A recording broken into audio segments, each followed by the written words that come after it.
No pretendo con esto que repasemos el 100% de la anatomía, porque sabemos que duraríamos días acá, pero sí lo que ustedes tienen que tener en cuenta como médicos generales para ubicarse con los pacientes, para saber qué es lo más importante de todo lo que podemos aprender de columna. Los objetivos es reconocer la columna, entender la relevancia de la anatomía en el ámbito clínico, recordar los principales elementos de las vértebras e identificar los síndromes medulares. Para recordar que desde el punto de vista filogenético, la columna vertebral es el eje que soporta la cabeza y une el cuerpo para que pueda mantenerse erguido, caminar y hacer sus funciones. Y además es el caparazón que aloja y protege la médula espinal. Tenemos que recordar varias cosas. Una, que tenemos los segmentos cervical, torácico, lumbar y el segmento sacrocoxígeo, que tienen diferentes curvaturas. La primera curvatura cervical es una curvatura lordótica, o sea, va hacia atrás la curva. Luego viene una cifosis torácica, luego viene una lordosis cervical y una cifosis que es de la parte del sacro y del coxis. Recordemos que en general contamos con 7 vértebras cervicales, que tenemos 12 torácicas, 5 lumbares y 5 sacrocoxígeas. Tenemos que recordar la anatomía de diferentes vértebras. En el segmento cervical, recordemos que tenemos una vértebra totalmente diferente a las demás. Y lo mismo que C2, la C1 y C2 son diferentes. Y tenemos que recordar cosas básicas. Tenemos que, si ustedes ven, son básicamente 2 arcos, uno anterior y uno posterior, que se unen. Y aquí tenemos básicamente el arco anterior con su tubérculo anterior. Tenemos la faceta que va a recibir la odontoides. Tenemos una masa lateral a cada lado y la faceta respectiva que va a unirse al cóndilo del occipital. Tenemos una pequeña apófisis transversa con un agujero transverso y tenemos el arco posterior con su tubérculo posterior. Sabemos entonces que aquí en el centro va a ir la médula espinal. Miren lo grande que es este espacio. Y hay que recordar que básicamente aquí y en C2 es donde se produce la mayor movilidad del cráneo sobre la columna. Si seguimos entonces con C2, entonces vamos a recordar que esta tiene algo especial, diferente a las demás, que es un diente textualmente, la apófisis odontoide. Es como un diente que le saliera a la parte anterior de la vértebra y a la parte superior. Y ese diente va a tener una carilla que se va a articular con el atlas, como ya lo vimos, con la carilla articular, y va a permitir que gire sobre ella misma y sobre las apófisis para que tengamos una gran rotación. Tenemos el arco posterior, el agujero vertebral, y aquí ya se insinúa más grande una apófisis espinosa.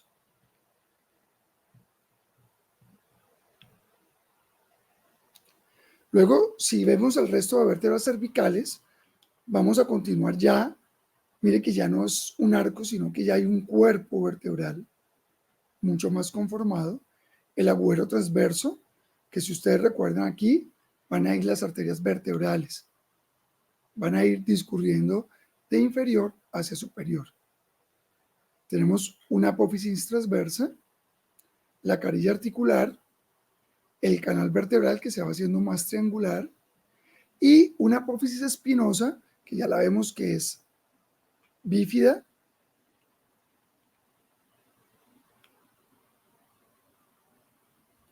Si seguimos entonces con las vértebras torácicas, después vamos a devolver y vamos a estudiar cada parte del segmento. Pero en una vértebra torácica ya tenemos un cuerpo mucho más grande, su diámetro AP es casi igual al lateral, con una pequeña carilla superior y una inferior que son respectivamente para la articulación con las costillas y la posterior tubérculo de la costilla. Y tenemos ya unas carillas articulares en la apófisis transversa, que ya la vemos acá. Y tenemos también una lámina ya mucho más conformada, la apófisis espinosa y las carillas articulares interfacetarias.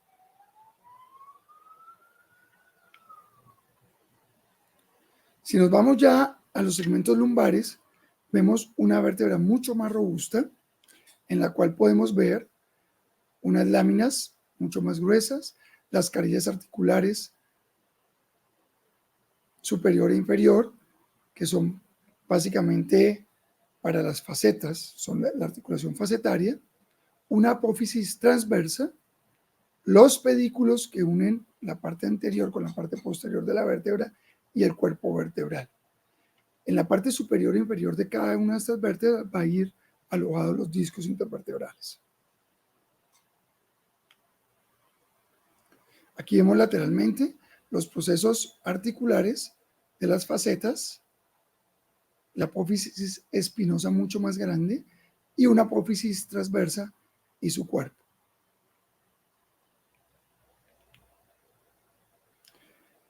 Ya cuando vamos a la parte más inferior, vamos a recordar entonces que tenemos la unión básicamente con las vértebras sacras y coxígeas.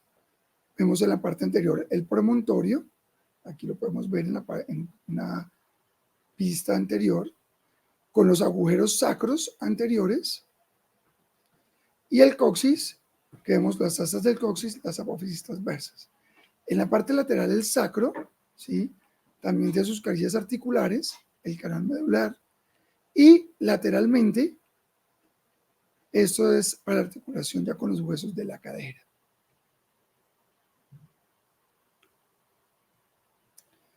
Pero la columna no es solo la parte ósea.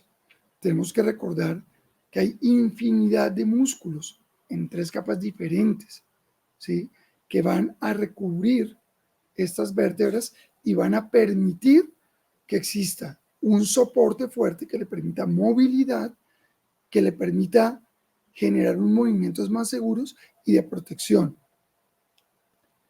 No podemos detenernos en cada músculo porque quedaríamos aquí días, pero recordemos desde arriba hacia abajo todo el complejo del esternocleidomastoideo, la aponeurosis del trapecio, el trapecio que recordemos es bien grande, ¿sí?, los espinosos, el redondo mayor, redondo menor, tenemos los romboides, los oblicuos, ¿sí?, la aponeurosis dorsonumbar, ¿sí?, y el músculo dorsal ancho. Aquí se continuaría con la aponeurosis de los glúteos. Esto estamos hablando de un plano superficial. Y esto es muy importante porque muchos pacientes, a veces por descuido, por obesidad o simplemente porque han pasado mucho tiempo en una clínica y pues no han tenido la rehabilitación, terminan generando un déficit en la fortaleza de estos músculos que posteriormente van a permitir que se generen patologías en la columna. Si seguimos viendo, en la parte más inferior, pues tenemos el infraespinoso, los redondos, los serratos, los dorsales, los oblicuos, ¿sí?, interespinosos, el músculo esplenio. Toda esta capa de músculos, como les digo, que tienen una gran fortaleza, son importantes dentro del desarrollo de nuestra columna. Pero a la vez que tenemos también músculos, también tenemos ligamentos que van a permitirle tener firmeza a esta columna. Entonces recordamos en la parte anterior el ligamento longitudinal anterior que recorre toda la cara anterior de las vértebras, el ligamento longitudinal posterior que recorre la cara interna del agujero vertebral en la parte anterior, el ligamento amarillo que une la parte posterior de las láminas, el ligamento intertransverso, que pues, evidentemente une las apófisis transversas. Tenemos un ligamento también capsular facetario para las facetas articulares. Y tenemos un ligamento interespinoso que va entre cada una de las apófisis espinosas y un ligamento muy fuerte superior que es el ligamento supraespinoso. Si vemos en la cara superior y cara interna de la columna cervical, ¿sí? Ya en la unión con el cráneo, tenemos la membrana tectoria, tenemos los ligamentos alares que van a reforzar con diferentes fibras. Ustedes ven que parece, está el ligamento alar y luego el ligamento cruciforme que parece una cruz, que van a reforzar la unión cráneo cervical C1 y C2, permitiendo que exista una gran fuerza de adhesión entre cráneo, C1, C2 y el resto de las vértebras. Estos ligamentos son muy importantes de recordar cuando veamos el capítulo de trauma raquimedular, de trauma cervical. También es importante recordar, y voy a hacer un poquitico de énfasis en lo siguiente. Mucha gente con la patología de columna lumbar, los médicos generales, cuando uno está de médico general, tiende a que todo el dolor es mecánico o es discal, hernia discal, y resulta que, aunque es importante, no es lo único. Todas las estructuras que hemos visto anteriormente cobran un papel importante, pero el disco intervertebral básicamente es una patología muy importante que tenemos que conocer cuál es su conformación. Sabemos que se encuentra entre dos vértebras, que tiene un anillo fibroso que protege un núcleo pulposo más gelatinoso, que permite que haya un poco de amortiguación entre cada una de las vértebras. Esto lo que genera es que cuando hay movimiento, caminar, saltar, correr, se genera una amortiguación entre las diferentes vértebras. Evidentemente, aquí la posición en que está un disco genera que cuando tiene una lesión por sobrepeso, uso, trauma, podemos encontrar que, como en el agujero vertebral va la médula espinal y lateralmente van saliendo los nervios, cuando existe una ruptura de este anillo fibroso, ese núcleo pulposo puede salir y comprimir, según el sitio donde sea la salida, la raíz, la médula o más abajo puede estar comprimiendo la caudequina, el cono medular. Otra parte importante que nosotros, los que trabajamos mucho en columna, sabemos que es una de las causas también muy importante de dolor de la columna axial, y es la articulación facetaria. Estas articulaciones facetarias que une la carilla articular superior con la inferior y que tiene una articulación real acá, permite que así como el disco en la parte anterior genera una amortiguación, en la parte facetaria, en la parte posterior, también se genera una articulación que permite movimiento y que amortigua en la parte posterior. Y es una de las causas más frecuentes de dolores articulares. Y cuando con el tiempo se van artrodesando, se van dañando, van generando una degeneración por la edad, estas articulaciones facetarias terminan siendo una de las causas importantes de dolor en la columna lumbar principalmente. Recordar entonces, volviendo a la médula espinal que va dentro de ese canal, recordemos que tenemos 8 pares de nervios cervicales, 12 nervios torácicos, 5 lumbares, 5 sacros y el nervio coxígeo, que tenemos un ensanchamiento en la columna cervical y en la columna lumbar, y las partes más delgadas están en la región torácica, y ya en la parte pues sacra no tenemos médula, sino que tenemos la caudequina y el filum terminal.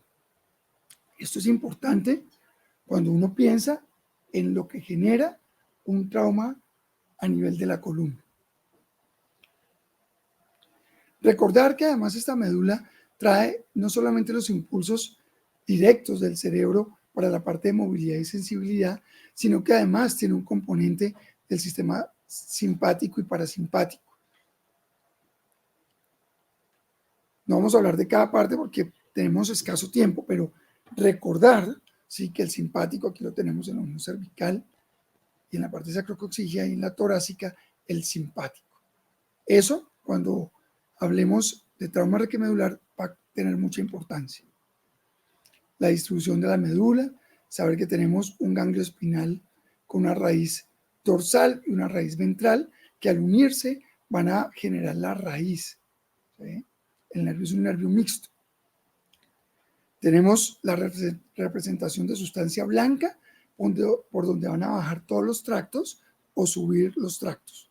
Y la sustancia gris, donde están las neuronas que hacen interconexión para los tractos, para los reflejos. Recordar rápidamente algunas de las vías ascendentes más importantes, que ahora que hablemos de unos síndromes tenemos que conocerlas, ¿sí? Saber que estas tienen 3 neuronas, que son la primera neurona, está en el ganglio de la raíz dorsal y viene directamente de los receptores, que en este caso vamos a hablar del fascículo espinotalámico lateral, que como ustedes verán, viene el corpúsculo de Ruffini, terminaciones libres, el bulbo de Krauss y tenemos lo que es dolor y temperatura, ¿sí? Vemos cómo estas fibras se decusan rápidamente y van a subir por el espinotalámico contralateral para llegar finalmente a la corteza somestésica, a la tercera neurona que se encuentra en el tálamo. Las sensaciones de tacto profundo y presión, ¿sí? Básicamente vienen por el espinotalámico anterior, ¿sí? Que tiene también su primera neurona en la ganglio de la raíz dorsal, se decusa en su gran mayoría y sale por el espinotalámico anterior, donde llega finalmente la corteza somestésica.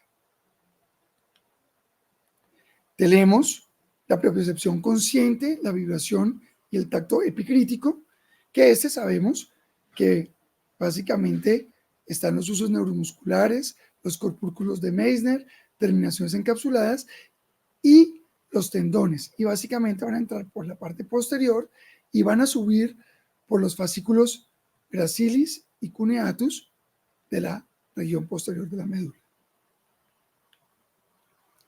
Las vías cerebelosas, rápidamente el tracto espinocerebeloso ventral, que ingresa finalmente por el pedúnculo cerebeloso superior, y el tracto espinocerebeloso dorsal, que ingresa también por el pedúnculo cerebeloso inferior para llevar las fibras al cerebelo, fibras que no tienen interconexión talámica.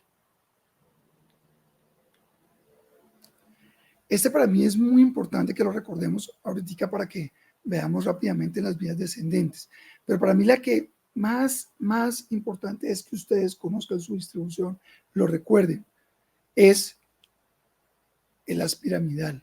Recordemos que las pirámides se decusan, el as córtico espinal se decusa a nivel de las pirámides, pero se decusa en un 85%, dejando un 10% al tracto córtico espinal anterior, que viene por esta parte más anterior, el córtico espinal directo, un 5%, y el 85% viene por el tracto córtico espinal lateral.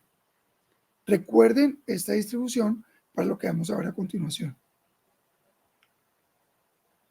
Esto, obviamente, si nos vamos a recordar absolutamente todos los tractos, también quedaremos aquí mucho tiempo, pero en general, los que les decía yo, recordar que van en lo posterior, lateral y anterior, y en la parte central. Recordar que la distribución tiene una distribución que podemos denominarlo los dermatomas y que ustedes deben tener, actualmente es muy fácil tener en su celular y estarlo revisando cuando tienen un paciente y lo van a examinar y saber cómo están distribuidos los dermatomas cervicales, torácicos, lumbares y los sacros. Esto nos va a permitir determinar cuál es el nivel de compromiso en caso de una lesión, sea traumática, sea una lesión vascular, sea una lesión de tipo tumoral. Rápidamente vamos a recordar los síndromes medulares más importantes que quiero que recuerden. Centromedular, medular anterior y Brown-Séquard.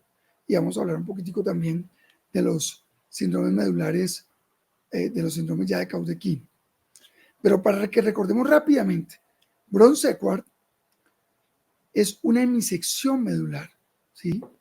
Y se caracteriza por pérdida de fuerza ipsilateral por debajo de la lesión, la propiocepción y la sensibilidad superficial ipsilateral comprometida, pero como vemos el tracto del dolor y la temperatura contralateral está comprometido. ¿Por qué está comprometido? Porque recordemos cómo ese haz espinotalámico hace entre 2 y 3 niveles, hace su decusación y entonces el nivel de la lesión que tenemos, ¿sí?, va a ser cruzado. La persona, si tiene la lesión, va a conservar, ¿sí?, del mismo lado el dolor y la temperatura, pero el contralateral va a estar comprometido. La fuerza del mismo lado, la propiocepción del mismo lado y la sensibilidad superficial, pero el dolor y temperatura contralateral. Aquí vemos una distribución de la zona de la lesión. Tenemos el síndrome centromedular, que básicamente lo que nos va a alterar es la fuerza principalmente en manos y brazos, conserva más movilidad en piernas, pero lo principal es que recuerden que aquí se hace la decusación de lo que es dolor-temperatura y vamos a tener una disociación termoalgésica, ¿sí? No vamos a tener en el sitio, tenemos la temperatura y no tenemos el dolor. El síndrome medular anterior generalmente es por una lesión vascular, ¿sí? Y va así, básicamente tenemos la zona no lesionada en la parte posterior y ustedes de aquí pueden deducir qué es lo que no está lesionado. Básicamente gracilis y cuneatus está conservado y el resto está comprometido. Entonces tenemos un compromiso por debajo de la lesión, motor, dolor y temperatura, y lo que se conserva es tacto y propiocepción, o sea, lo que va por gracilis y cuneatus. En el síndrome de Caudequina, básicamente lo que vemos es un compromiso esfinteriano, déficit motor, motoneurona inferior, y los dermatomas que vemos acá comprometidos. Hasta ese uno. Y en el cono medular, básicamente lo que vemos es una anestesia en silla de montar que corresponde a S3, S4, S5, ¿sí? Los reflejos están conservados y tenemos compromiso esfinteriano. Básicamente, lo que tenemos que recordar de estos síndromes nos van a orientar para determinar dónde están los niveles medulares, cuál es el tipo de lesión. Y obviamente, ya a nivel de sección medular completa, ustedes lo van a recordar ahorita en trauma raquimedular, cuál es la diferencia entre una lesión medular completa, una incompleta, y con los dermatomas y los miotomas ustedes van a poder ubicar cuál es el sitio de la lesión, cuál es el tipo de lesión, si es una lesión medular completa, ¿sí? Si tenemos un shock medular o un shock neurogénico, que son diferentes, pero con esta anatomía lo que quería era recordarles básicamente que ustedes cuando lleguen a la parte de trauma y a la parte de patología puedan orientarse en dónde estamos y cuáles son las estructuras principales de nuestra columna. Muchísimas gracias.